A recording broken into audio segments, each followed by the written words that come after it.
Many people are in person? We are strong here with a group of 4 folks. Because I was Diana. gonna try and get Say there, something, and I Diana. just couldn't make it I on don't know time. what to say. I don't know So what I'm to in person. Who's in person? Okay, well, I'm glad to have everyone who's here, both those of you joining us here in person, those of you joining us here on Zoom.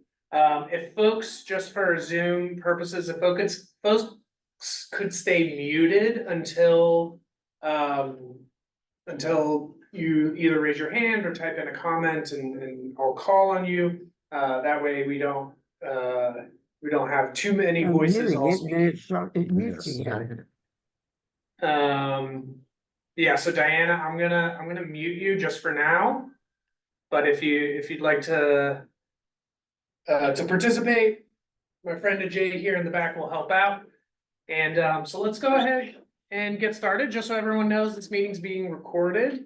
Those of you who registered probably got a recording, some recordings sent to you.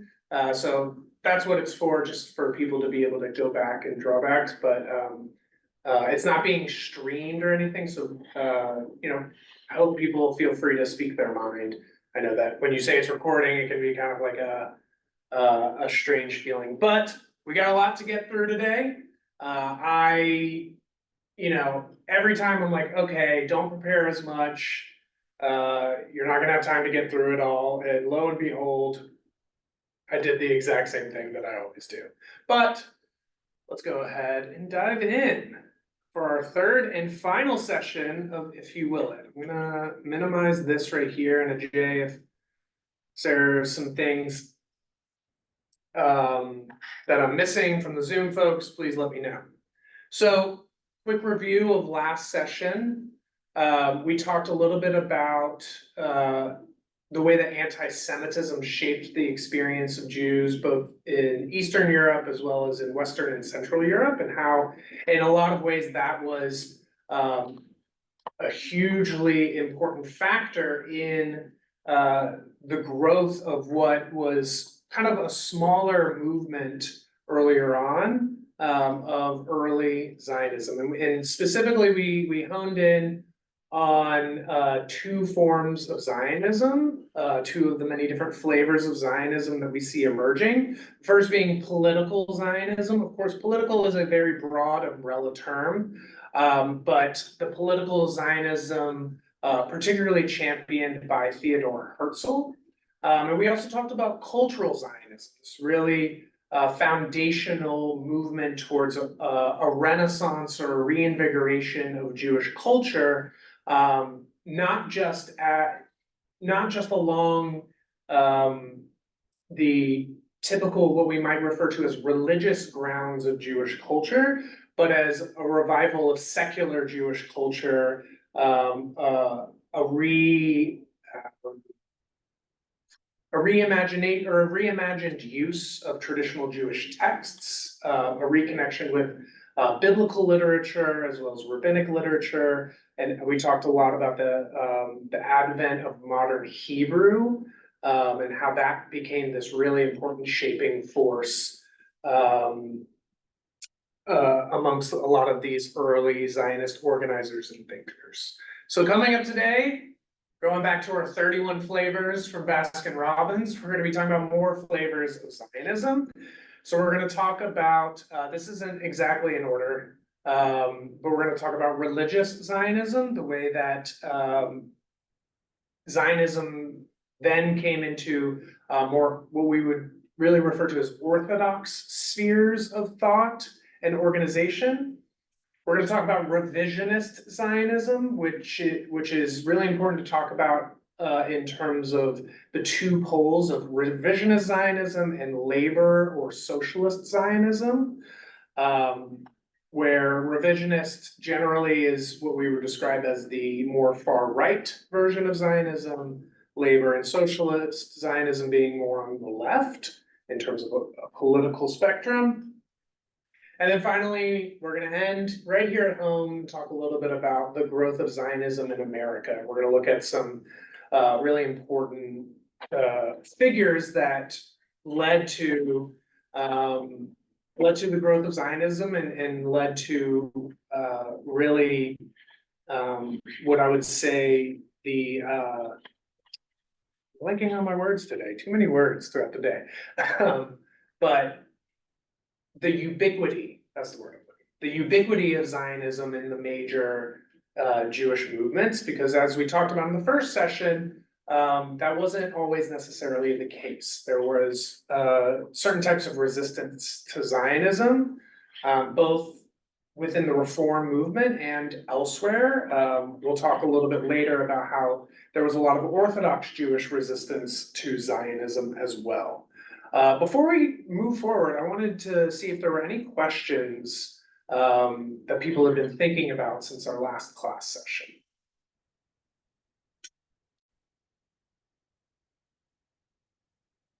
Okay, well, if you have any, please feel free to type in the chat or obviously here in person, raise your hand or just shout at me, hey, Rabbi, just let me know. I want to get your thoughts and your questions.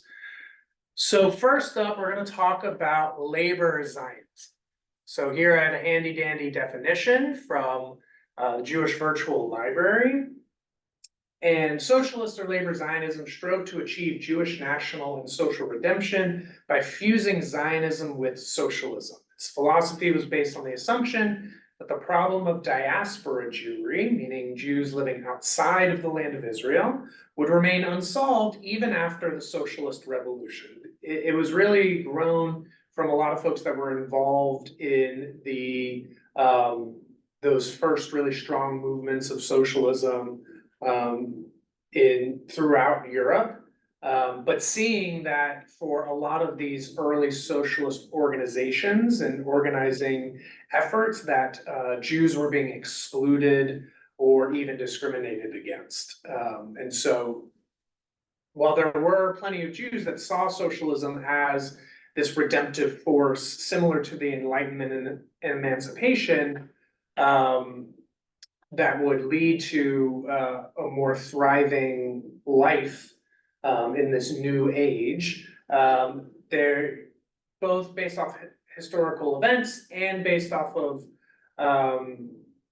some of the ideological underpinnings. They realize that, oh, that's not quite enough, but we're still committed to a lot of those socialist principles of egalitarianism, of the restructure of social classes, so on and so forth. And that the solution to the anomaly of Jewish existence was the emigration of Jews to and their concentration in a territorial base. So first, the first figure of labor Zionism is this guy named Moses Hess, or Moshe Hess, who was really, really involved in a lot of the early socialist conversations. He actually was a contemporary and had a lot of interaction with folks like Friedrich Engels and Karl Marx. Actually, famously, Karl Marx kind of makes a jab at Hess for his socialist tendencies in the Communist Manifesto. But if we look at when he's living, 1812 to 1875, that's when a lot of these ideas are starting to develop, and he was very much in the middle of all of that. And eventually, Moses Hess comes to a sort of, really one of the earliest Zionist thinkers that we have. We'll see that a lot of the folks we're talking about are a little bit later. And Avi Neri, in this book, The Making of Modern Zionism, describes Hess's thought by saying the solution advocated by Hess, the creation of a Jewish commonwealth in Palestine, is thus an integral part of his general Weltanschauung. It's a very famous, a very tricky German word. It generally means worldview. So is thus an integral part of his general worldview. Far from conflicting with his socialism, it is considered by him as the realization of the emancipatory principle of socialism as applied to the specific context of Jewish existence. So what does this really mean that we have socialist Zionists. What does that mean, kind of practically speaking? Part of it- Rabbi, where did Moses Hess live? Moses Hess lived, I can tell you, I can give you the, I think he was born in Austria.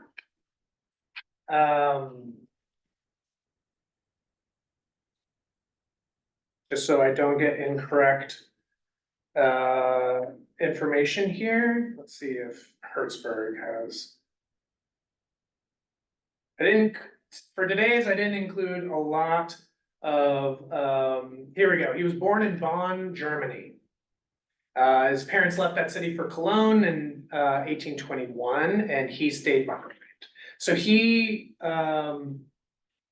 actually was of this generation that was that began to be brought into the large European universities.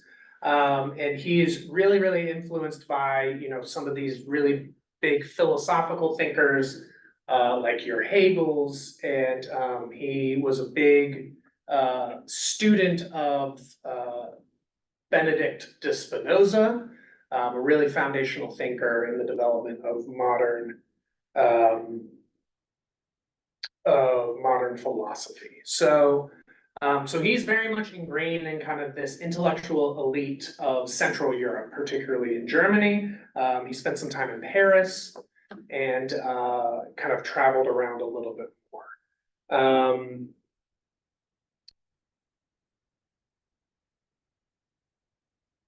So labor Zionism, I only have 2 slides for it, but it's really hard to put into words how important this particular form of Zionism was, because this was the movement that organized people and said, we not only do we need a land, and not only do we need to, say, negotiate with the world powers the way that Herzl was doing, but that actually part of the revival of our nation is through labor, is through working the land. And they saw the physical act of agricultural labor as a redemptive process.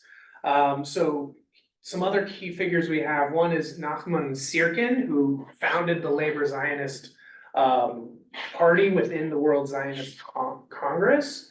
And then we have Aaron David Gordon, who's seen as kind of this prophetic figure, A.D. Gordon, who founded the first kibbutz in what was then Palestine. And he was a part of this organized movement, a lot of people that physically started moving to the land of Israel and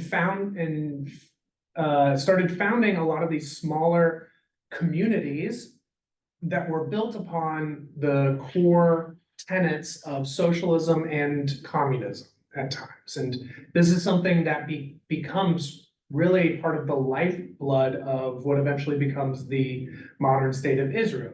An emphasis on agriculture, on farming, on you know, various types of livestock raising, and they saw themselves as reconnecting with what they refer to as the ancient Hebrews. You know, they looked at our religious tradition and they said, you know, in the Hebrew Bible, you see such a strong connection with the land itself, with the tides and seasons of the land. And in order for us to reclaim our national identity, we need to be connected to the land. We've been too divorced from the land for too long. And so kibbutzim, these collective communities, and the other form of a collective community, a moshav, which means like a village. This is the group that comes to found all of these things, and there still are many different kibbutzim throughout Israel. Now, the model of a kibbutz looks a little bit different in modern times, but it's still a core part of the DNA of what we see in the modern state of Israel. So one of the leading figures of that, this guy, Aaron David Gordon, speaks to this beautifully in saying there's only one way that can lead to our renaissance, the way of manual labor, of mobilizing all our national energies. We have as yet no national assets because our people have not paid the price for them. People can acquire land only by its own effort, by realizing the potentialities of its body and soul, by unfolding and revealing its inner self. So for the labor Zionists, this emphasis on physical work and honestly really pushing against what was the stereotype and a stereotype that a lot of particularly a lot of secular Zionists and labor Zionists not only pushed against but kind of felt as the true reality was that the Jews were too much of a bookish people. We were huddled in yeshivas, we were studying texts, and we were engaged in businesses that were not necessarily connected with land. Obviously, there's a lot of historical reasons why that was the case, a lot of restrictions on Jews being able to own land.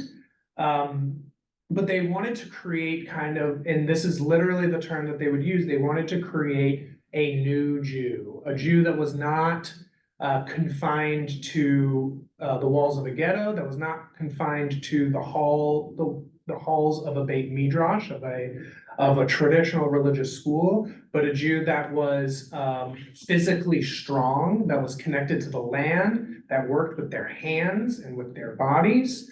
And also partially connected with this had military training and a military prowess. So it was a claim of physical power that was very much in contrast to what they saw as kind of a weak and helpless people. And of course, once we get to the 30s and 40s and the Holocaust, for a lot of the early, particularly labor Zionists, but also I think the revisionist Zionists would fall into this camp, it was almost like a proof of concept to them because they felt that Jews were conditioned into this state of physical weakness. And in order for us to reclaim our identity and our pride as a nation, we need to become literally more physical and embodied in our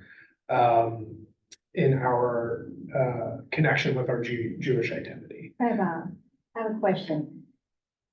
Was this, part of this was, is this in the early 1900s? Mm-hmm. Okay. Yeah. Because in Kishinev, am I saying it correctly? Yeah, Okay. Kishinev. The pogrom, that this is what they were wanting to protect themselves and to be able to defend themselves. And also the kibbutz, Mhm. I'm sorry. No, that's okay. It made me wonder if that concept, because of what had happened in the early 1903, 1904, Mhm. whatever, that it was a way to protect themselves, to not only being a new Jew, but to be where they could, everyone was equal. Mhm. There was a collectiveness Yeah. to them and everything, in addition to being able to work the land and that sort of thing. Yeah, absolutely. I think that's a really good point. So, in terms of the pogroms, in the the 1880s up through the early 1900s, they wanted to push against this feeling, this conception that Jews were weak and helpless and were able to be massacred just whenever mobs would arise. And I think your point about kind of this collective mindset and really implementing on kind of a small scale the core tenets of communism and socialism was also part of, I started this course with that famous Herzlian quote, "If you will it, it is no dream." And part of this was a dream. It was truly a belief that we will establish a utopia where we can live as Jews in our ancestral homeland and we will be free of the various forms of violence and oppression that we have experienced in particularly Europe, but really throughout the world for centuries. And so for so many of these, it was truly the beginning of kind of like a messianic age, not in terms of, you know, the traditional notions of a Messiah coming, but the beginning of like a new age of humanity, one based off of egalitarianism, and one in which, you know, our nation, just like all nations, are able to achieve human flourishing in a way that people hadn't.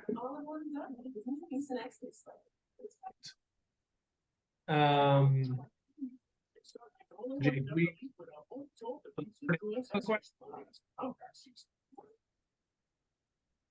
you there, Gordon? Yeah.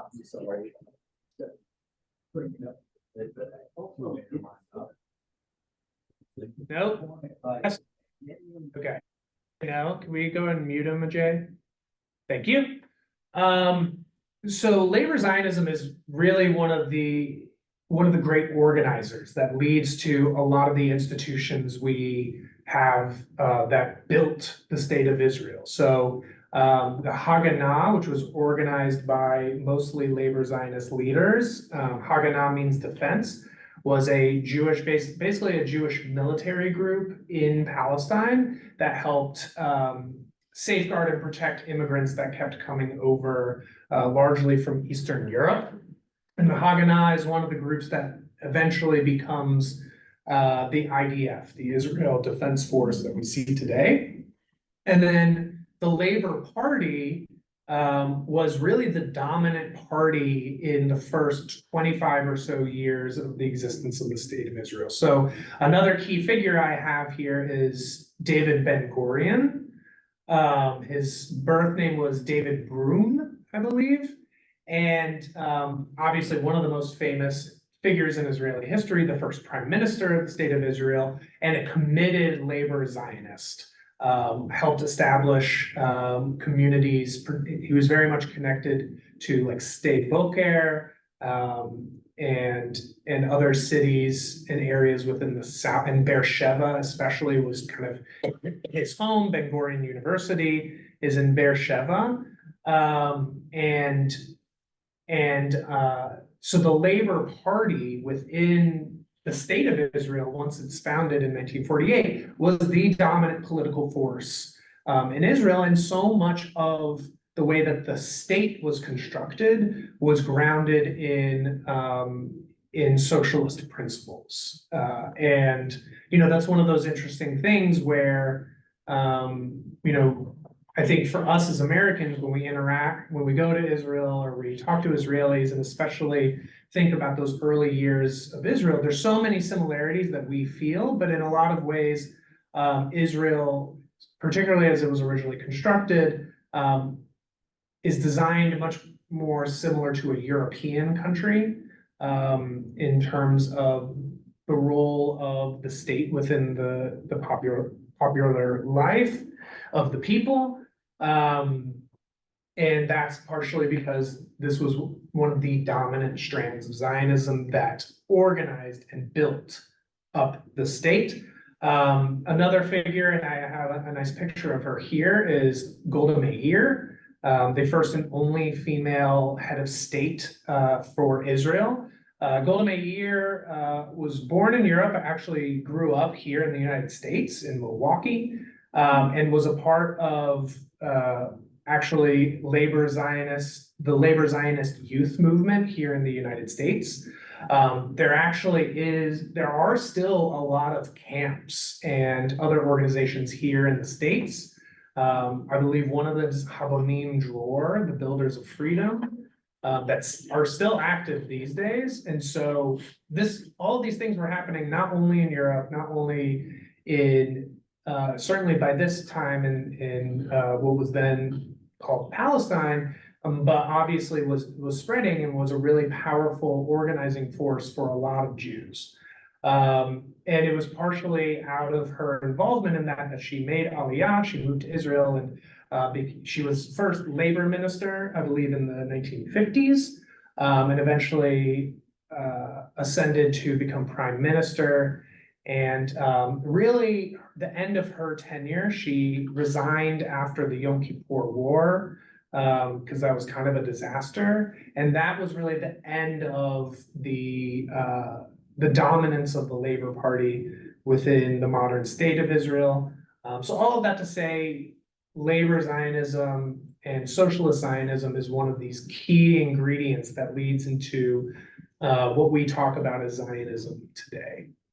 Any questions?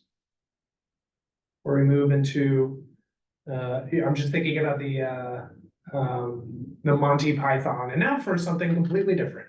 And that's where we're going. We're going to talk about religious Zionism.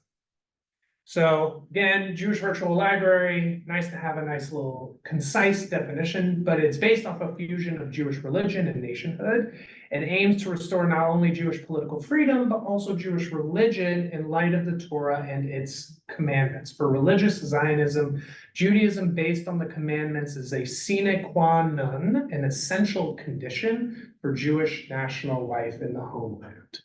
So when we're talking about religious Zionism, this is a very different flavor of Zionism than what you would find from your labor Zionists, your even political Zionists, because it is very much grounded in, when we say religious Judaism, that's really a way of saying Orthodox Judaism, and it's this pull towards establishing a Jewish state as a precondition for the continued, not only the continued observance of halakha, of Jewish law, but also as a higher observance because we are actually back in the land of Israel. So there are a few figures I wanted to point to here. The first were two rabbis. One is Yehuda Alkali on the left, and one is Tzvi Kalisher on the right. One, Alkali is a Sephardic rabbi who spent a lot of his adult life in the Ottoman Empire. And Tzvi Kalisher, I'd have to go back and check, but was an Ashkenazi rabbi, I believe, was born and lived a lot of his life in Poland. And these are kind of the earliest religious thinkers. These were Orthodox rabbis. And of course, when we're talking about 1843, terms like orthodoxy haven't quite taken hold yet. Because those divisions of Reform, Conservative, Orthodox are in the process of taking shape. 1843 is kind of the Reform movement in Central and Western Europe is beginning to catch steam. And then Orthodoxy was, in the same way that Reform Judaism was a response to the particular particularities of the modern world. Similarly, the Orthodoxy that we see today also was a response, obviously a much different response, more along the lines of a rejection or a wariness towards the modern world, as opposed to kind of the Reform embrace of that. So Rabbi Yehuda Alkali says there are two kinds of return, individual and collective. Individual return means that each man, each person should turn away from their evil personal ways and repent. The way of such repentance has been prescribed in the devotional books of our religious tradition. Collective return means that all Israel should return to the land which is the inheritance of our fathers, our ancestors, to receive the divine command and to accept the yoke of heaven. So that phrase, accept the yoke of heaven, is very much grounded in we need to all return to the land and we need to all return to observing halakha, to observing strict adherence to Jewish law. And so this is part of, in a similar way to the labor Zionists who viewed moving to the land, establishing cooperative communities, as kind of a redemptive moment of ushering in this new and beautiful world where all of humanity is equal and we're not confined to the oppression of the pre-modern world. Similarly, for thinkers like this, a return to the land, separate from, say, like the political Zionism of establishing a state with a government and all that kind of stuff, but a return to land will enable people to come closer to mitzvot, come closer to the observance of commandments.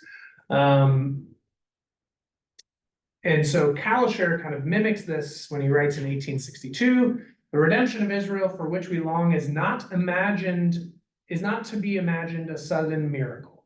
The Almighty, blessed be God's name, will not suddenly descend from on high and command God's people to go forth. My dear reader, cast aside the conventional view that the Messiah will suddenly sound a blast on the great trumpet and cause all the inhabitants of the earth to tremble.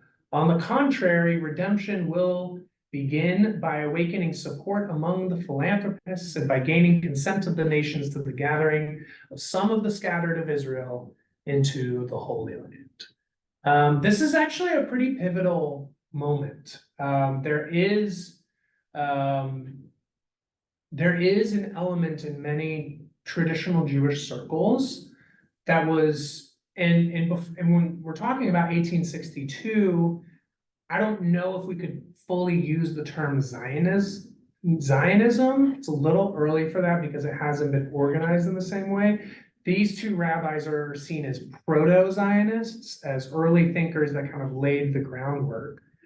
But it points to an interesting tension within Orthodox and particularly ultra-Orthodox Judaism, that on the one hand, we might think of a return to the land of Zion or the land of Jerusalem, or the land of Israel, as kind of this messianic sort of divine moment of redemption. But there was actually a lot of wariness and actually a lot of opposition to the more secular political Zionism that was happening amongst Orthodox groups, because they saw this return as spiritually bankrupt. It was being designed and organized by people that were not themselves observant Jews, and to them it was kind of a co-opting of the national spirit without the religious elements, and in many ways, a lot of the early Zionists were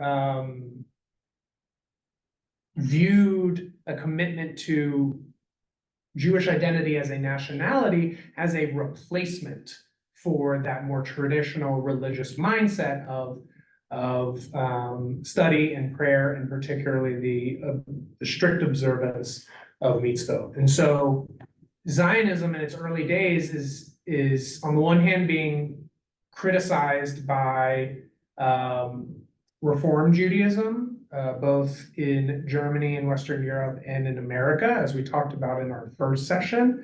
And it's also being critiqued by more traditional communities. And so these folks were kind of the beginnings of a more religious flavor of Zionism that eventually really takes hold and is another important thing to understand when we're talking about the dynamics of the modern state of Israel, because religious Zionists are a really powerful force.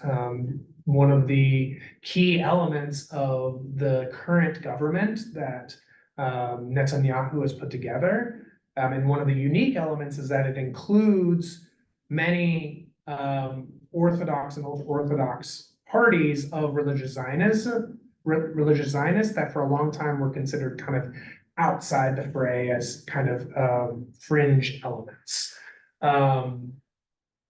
So there is one person that I wanted to talk about Pur Rakovsky. Really, really interesting figure, who grew up in what we would describe as an Orthodox household, and becomes not only a member, but a leader in Benos Zion. We might pronounce it Benot, meaning daughters of Zion, a women's party that developed from from a Women's Commission of the Jewish National Fund. She served on the board there. And she was a really, really pivotal Zionist activist, who grounded a lot of her activism in a more traditional religious perspective, and she had a really big focus on education.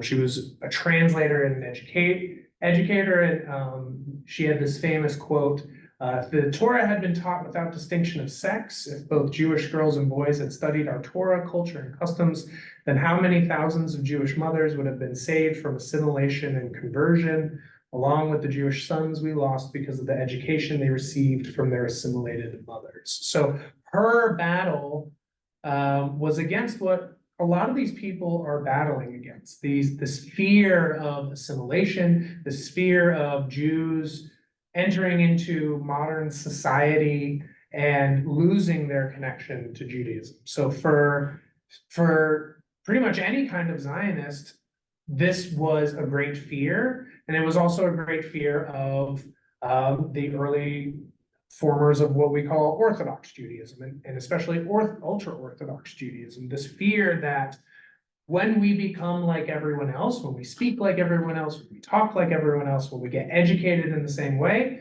that we're going to lose our Jewish identity. I think it's a fear or a concern that I think many people share even today, because we are constantly bridging two worlds. As Mordechai Kaplan taught, we straddle two civilizations. Whether we are Americans and Jews, we are Germans and Jews, so on and so forth. It was kind of this guiding fear, as we talked about in our first session. And so these are the many different responses. And so hers came from a place of, first of all, feminism and educating women, and not just educating women in kind of secular studies, but also bringing women into the fold of education for traditional Jewish texts, as a way of, as a form of liberation, and also as a form of Jewish continuity and continuing the tradition. So really interesting person, Hua Rakowski. Any questions? I got one more figure for religious Zionists. And you can't talk about religious Zionism without talking about this guy, Abraham Yitzchak Kook. Most people refer to him as Rav Kook. You might hear that oftentimes. He was the first Ashkenazi chief rabbi of British Mandate Palestine. And it is really hard to summarize him in 2 slides, because he was a really, really, brilliant and complex thinker. He was a philosopher, a theologian, a scholar. Really, really brilliant. If one day I were to go back to school and get a PhD, he's someone I might want to study, because he also kind of what guides his thought, and he's also really well known in the modern state of Israel. Particularly his son is him and his son, but especially his son, are really the founders of religious Zionists in Israel. And particularly his son, I think that the elder Rav Kook oftentimes gets a bad rap, because his son tended towards more extreme views in terms of the land of Israel is only for the Jewish people. And we have an obligation to reestablish the full extent of the ancient land of Israel, meaning being on both sides of the Jordan and beyond the borders of what we see in the modern state. And so a lot of folks that are part of the settler movement that will establish settlements, sometimes illegally, in various places that are particularly nowadays in the West Bank, which they would refer to as Judah and Samaria as the two ancient kingdoms, but also were really involved in establishing settlements in Gaza. So obviously Gaza and the conflict, the forefront of a lot of our minds.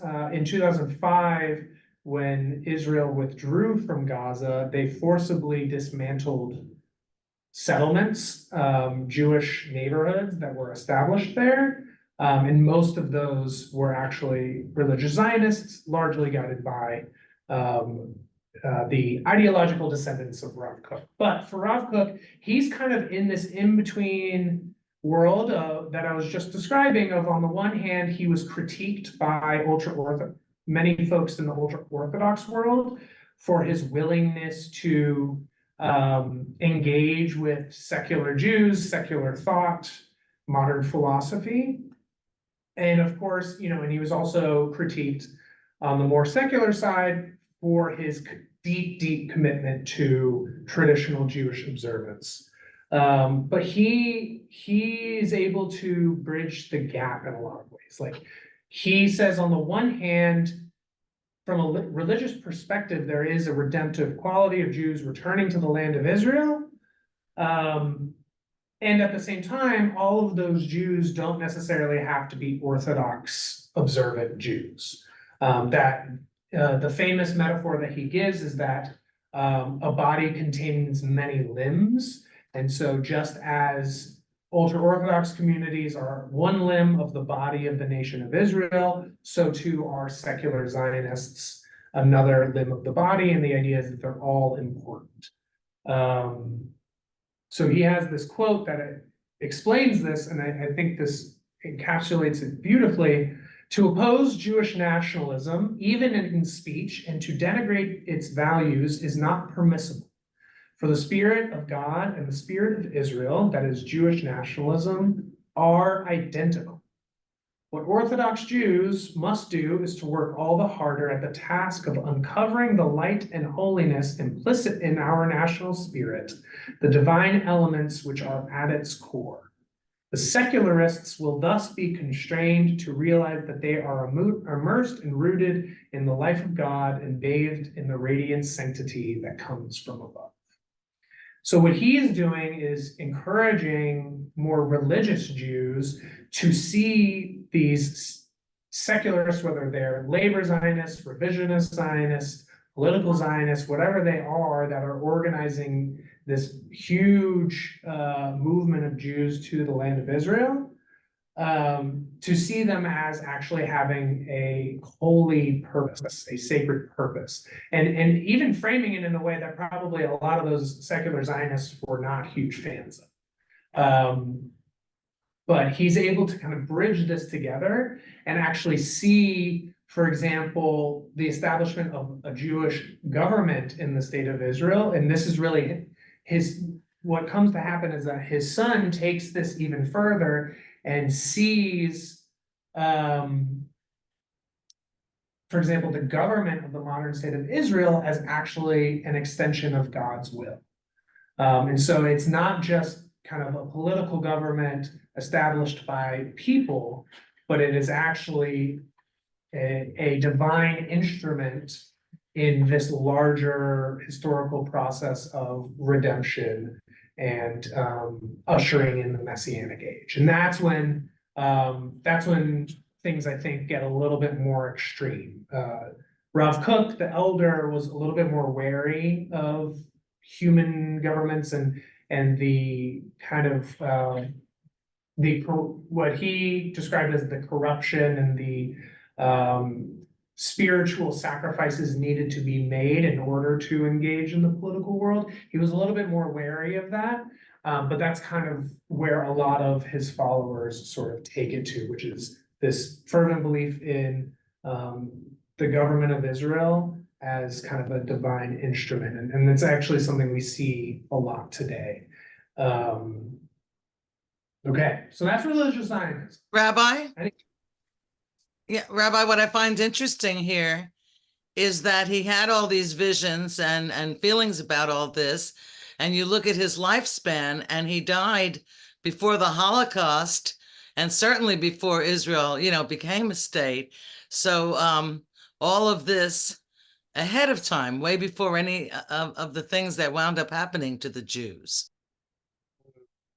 Yeah, yeah, absolutely. And there's some evidence in his writings, and I'm not an expert on this, that he kind of saw the darkness and the extremism that was coming into Europe towards the end of his life.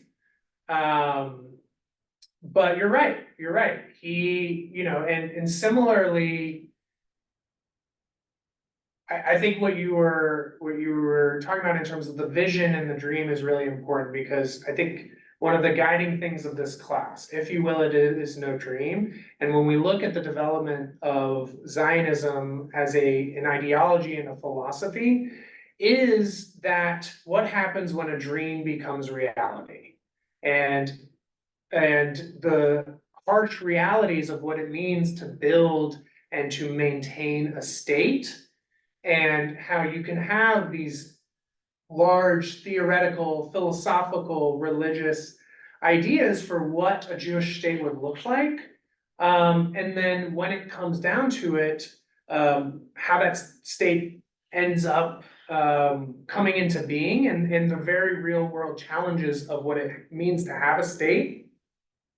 Those are very different things. And so I think by exploring these early origins of Zionism and the many beautiful conceptions that a lot of these thinkers had of what a Jewish state could look like, is a good way of reminding ourselves of the ideals and that core dream of Israel that were in very much a miraculous way, as Rabbi Jeff preached about on Yom Kippur, led to the creation of a Jewish state for the first time in 2,000 years. And when things are hard, and when Israel is going through these really deep conflicts and challenges, both within and without, I think it's important for us to remember the dream that was and these visions, while also recognizing that things change, and obviously the Holocaust completely shifted the language around Zionism. I mean, Zionism, and we'll talk about this a little bit, was kind of a minor movement within the United States and elsewhere outside of certain pockets, but after the Holocaust, there was a new understanding for the need for a safe haven for Jews, and it changed everything in Jewish life. It changed theology, it changed how we understand our involvement in the political world. It was a fundamental, pivotal moment. And so I think, as we're talking about people that didn't see that happen, it's worth remembering that. So thank you for that. Okay, I think we got 10 minutes left. Okay, revisionist Zionism. This is also really important to understand if we're thinking about the political landscape of the modern state of Israel. This I pulled from Knesset.gov, which is Knesset, the Israeli government, really the Israeli parliament, we would call it. Founded by this guy named Vladimir, or Zev, which is his Hebrew name, Jabotinsky. These are a couple quotes from him. The essence of revisionism is that basically, instead of surrendering to fate, we force our lives to head in a certain direction. So in 1925, Jabotinsky founded the Revisionist Zionist Alliance, a Zionist political movement, and its name derived from its call for a revision, for a new look at the policy of the Zionist executive, these World Zionist Congress, largely led by Herzl, towards the British government and its mandate over the land of Israel. And the slogan of the revisionist movement is, the goal of Zionism is Eretz Israel as a single state on both sides of the Jordan River. So revisionism, if labor and socialist Zionism is on the left, revisionist Zionism is on the right. It is maximalist in what it wants as a state of Israel, as it said, on both sides of the Jordan River, so including what is now the modern state of Jordan. And it was not, generally as a movement, it was not interested in bargaining or making compromises in the same way that people like David Ben-Gurion, Theodore Herzl, Chaim Weizmann, someone who is really important that I just didn't get a chance to talk about, but was a British Jew who was really pivotal in lifting Zionism up to the eyes of the British government. Jabotinsky was much more, and it's fair to say, much more militant in his Zionism. Very much in a believing in the nationhood of Israel as the most important thing, despite what that might mean for example, other people that live in the land, so on and so forth. So as Avineri describes it, Jabotinsky views nationalism as a supreme value. Following Garibaldi, was a very famous Italian nationalist that I believe was one of the guiding thinkers for Mussolini. He says that there's no value in the world higher than the nation and the fatherland. There is no deity in the universe to which one should sacrifice these two most valuable jewels. So in Jabotinsky and in revisionist Zionism, we get probably what we would determine, and obviously there's variations, we kind of like an ultra nationalism, like a real fervent nationalism. And part of what Jabotinsky did was organize Jewish paramilitary groups and specifically developed a breakoff of the Haganah called the Irgun. And actually, as the state of Israel was being created, there were violent conflicts between these two Zionist military groups over stated goals and certain elements about the tangibility of building a state. So this is from the Central Committee when it was this form of Zionism kind of became organized. The aim of Zionism is the creation of a Jewish commonwealth that is above all a Jewish majority in Palestine. We consider the economic welfare of the non-Jewish population one of the fundamental conditions for the welfare of the country. This determines our attitude towards the Arabs in Palestine. We want peace, friendly, and neighborly relations, but in the main question of our right to the gradual transformation of Palestine into the land of Israel, there can be no concessions. And so I think it's really important for us to recognize that when we're talking about Zionism as a many-flavored form of Jewish nationalism, that we also have this more militant nationalist bent. And this is also something that we see in modern day Israel, and unfortunately oftentimes leads to violence on the part of Jewish Israelis against non-Jewish citizens, whether it's in the West Bank or even within the land of Israel. But Jabotinsky was a very pivotal thinker. Trying to remember, so real quick on revision. So one of probably the most famous disciple of Jabotinsky was a guy named Menachem Begin, who became prime minister, I believe right after Golda Meir. And he was the leader of the Likud party. And the Likud party pretty much dominated Israeli politics from 1973 up until now. Of course, Benjamin Netanyahu is the leader of the Likud party. And so when we see a lot of figures that are what we would say more on the right wing of Israeli politics today, it's in a lot of ways coming from this revisionist Zionism. But of course, it's different because this revisionist Zionism also blended with religious Zionism in the sense of wanting a Jewish majority state, no matter the cost, guided by a religious sense of obligation that it is our state and that there's a redemptive quality to this.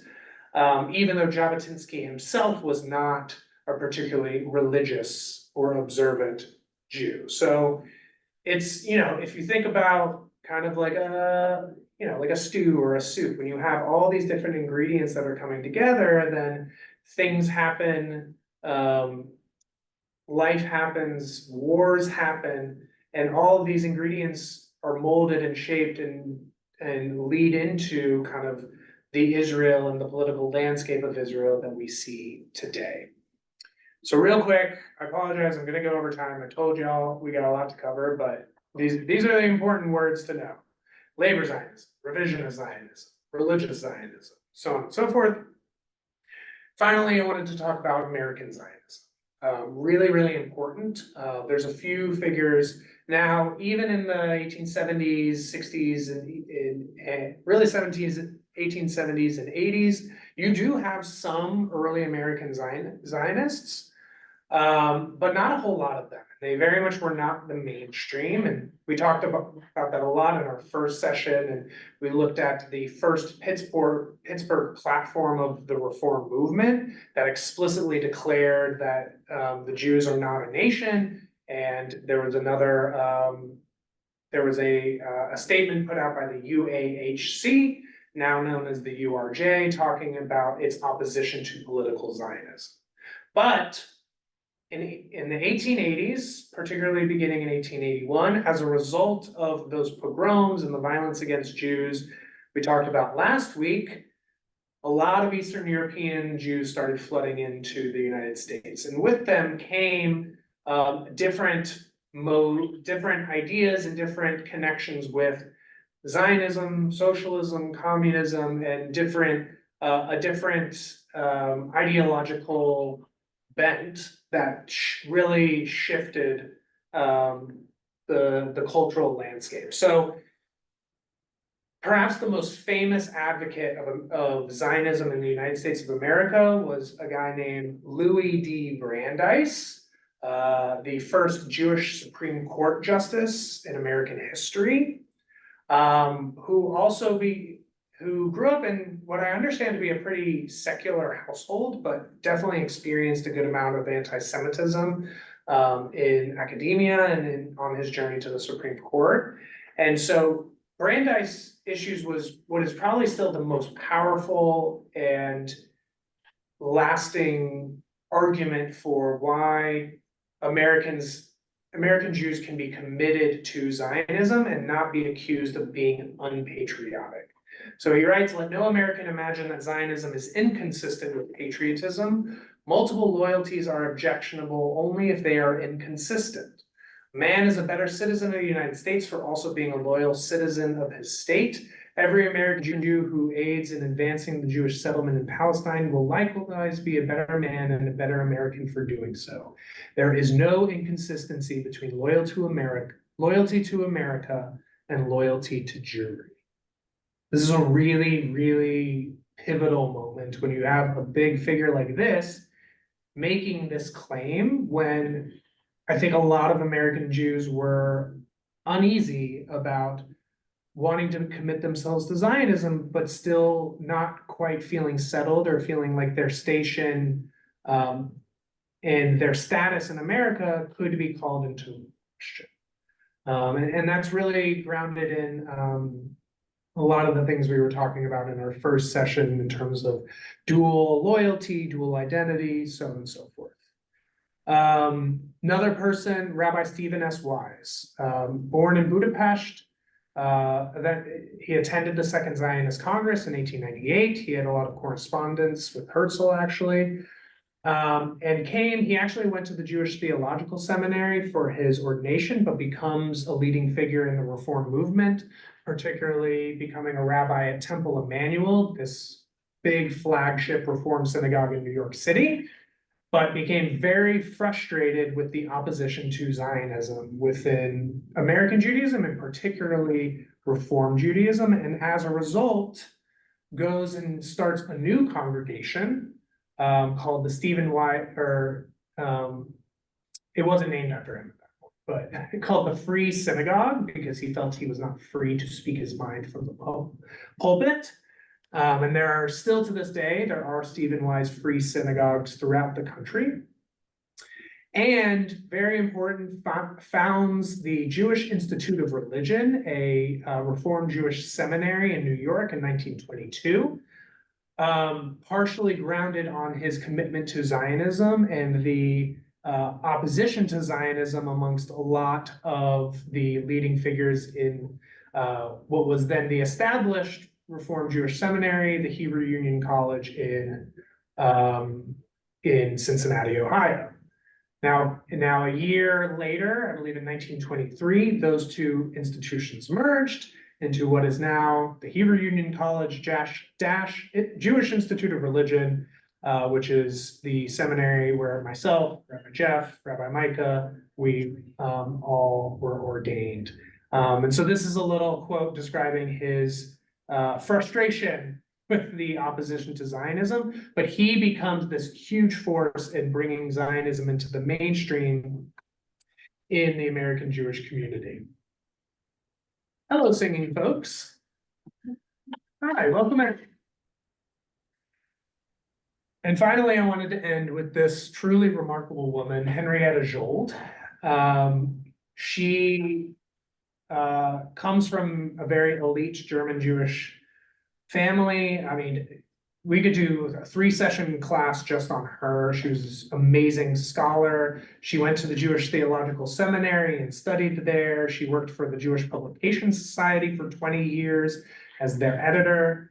And in 1909, she's 49 years old. She goes with her mother to Palestine and visited some of these agricultural settlements, these early kibbutzim and moshavot, and as well as the holy sites. And she really found her life's vocation. She was really moved by what she saw there. And as it says, the health, education, and welfare of the Yishuv. Yishuv is the Hebrew word for the settlement, as Jews were making their way gradually into the land of Israel.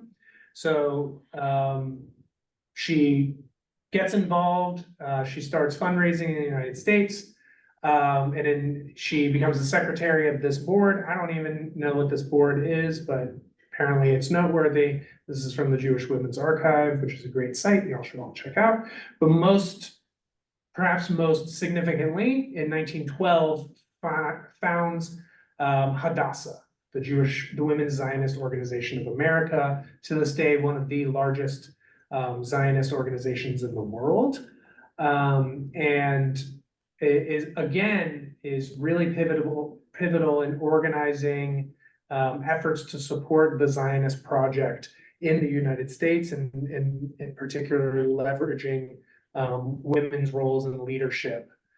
So here in a letter to Augusta Rosenwald, a famous philanthropist at the time, she writes, "If you succeed in your appeal to the Federation of Temple Sisterhoods, the need of a center from which Jewish culture and inspiration will flow, you will have accomplished a result that will bring immediate blessing to those now in distress and in terror of life, resounding to the benefit not only of those who will make use of their sanctuary rights in Palestine, but also those who, like ourselves, remaining in a happy, prosperous country, will be free to draw spiritual nourishment from a center dominated wholly by Jewish traditions." So both for Jold, Brandeis, Stephen S. Wise, there's a particular form of Zionism that takes hold that's not organized necessarily along the principle of, oh, let's gather up and move to Palestine, but more so that we need to support this movement to Palestine. We need to support the establishment of a Jewish state, because it will lead to the Jewish flourishing for all Jews around the world, including us in the United States. And so the idea is, if we have a center of Jewish life and prosperity there, it will kind of like a beacon or a lighthouse will cast light out into the world. And this is very similar to a lot of other American Zionist thinkers. There's too many to mention, but since I've already mentioned it, Mordecai Kaplan is someone who firmly believed in that as well.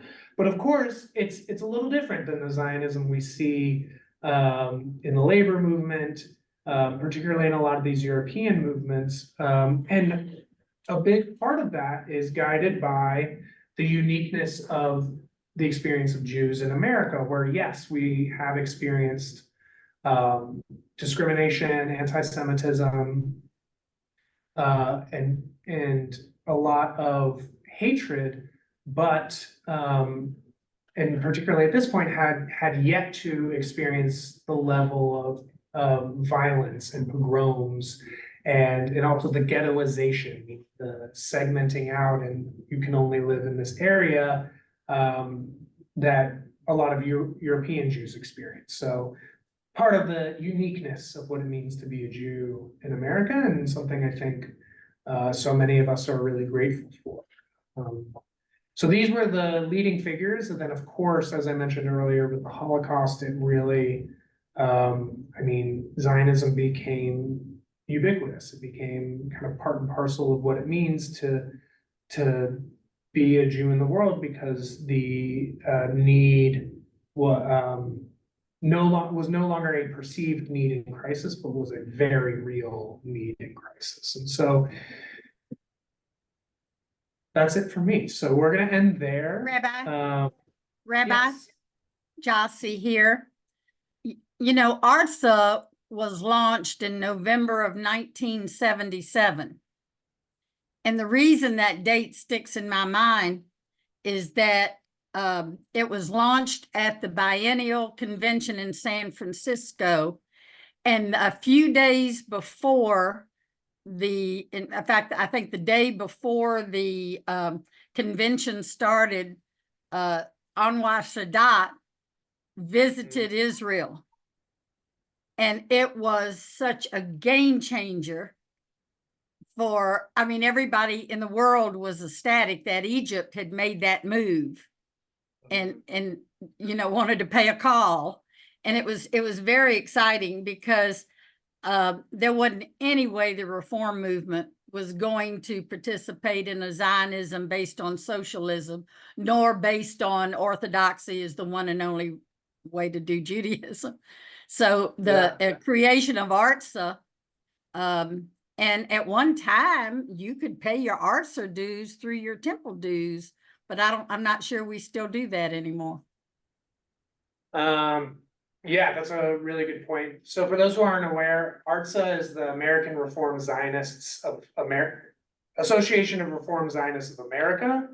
And it's the collection of Reform Jews organizing and helping support initiatives in the state of Israel. And I know that Rabbi Amiel Hirsch was the president, and I think it was his father who established it. I'm blanking on his name right now. But yeah, it's you know, it's really interesting to see how things shift and change. And one of the beautiful things of Reform Judaism, you know, even if Isaac Mayer Wise in the 1860s is railing against political Zionism, is that we have the room to shift and to change and to understand a new reality. And you know, I was very intentional with this course in not getting into kind of the establishment of the state and the history behind that. I really wanted this to be a history of Zionism as an idea. But of course, the story does not end with the creation of the state. Zionism takes on a whole new life when the state is created.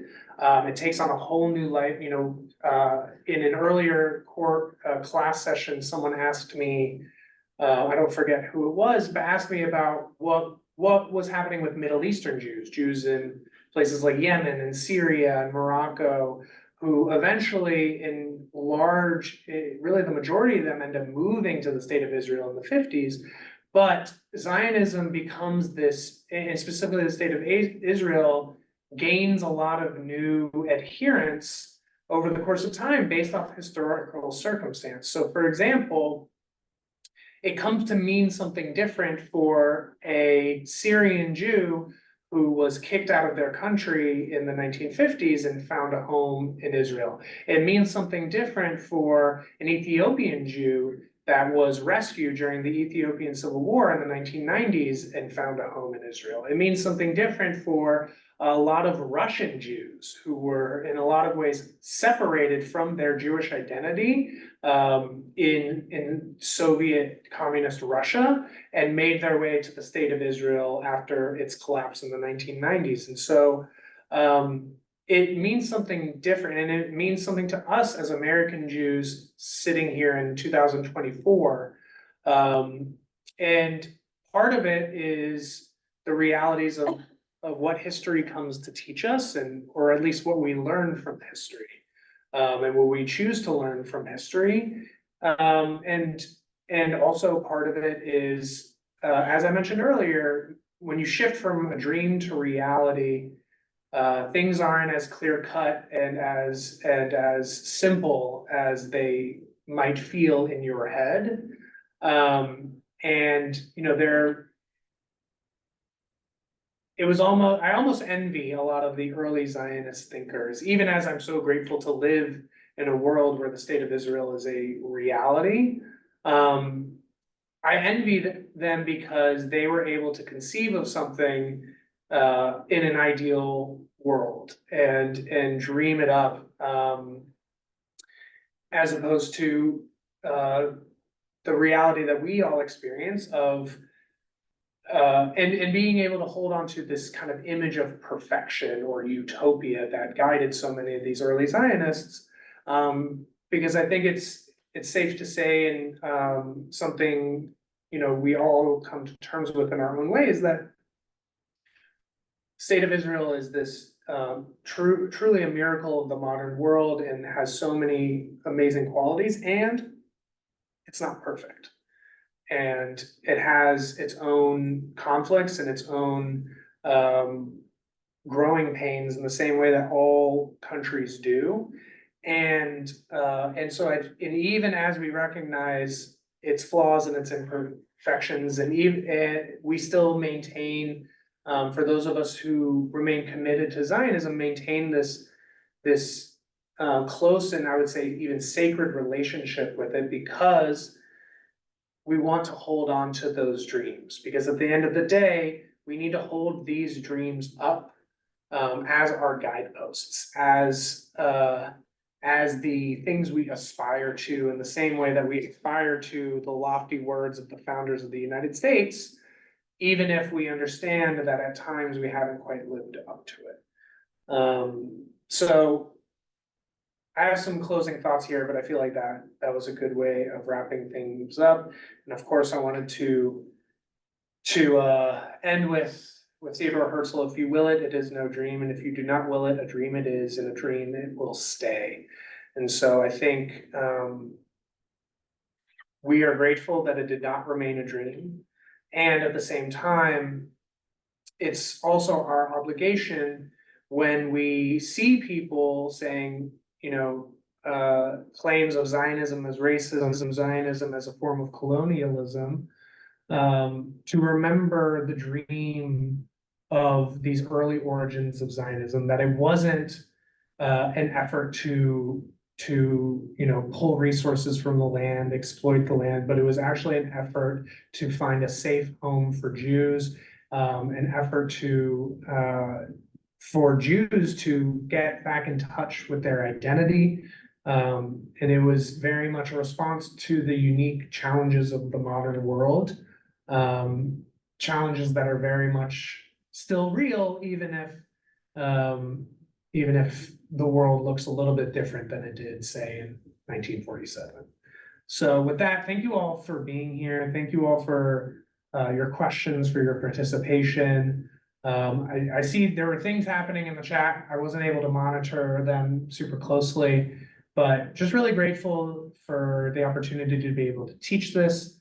Feel free to reach out if you are curious to talk through things more. Obviously, I'll end as I started. This was a brief intro.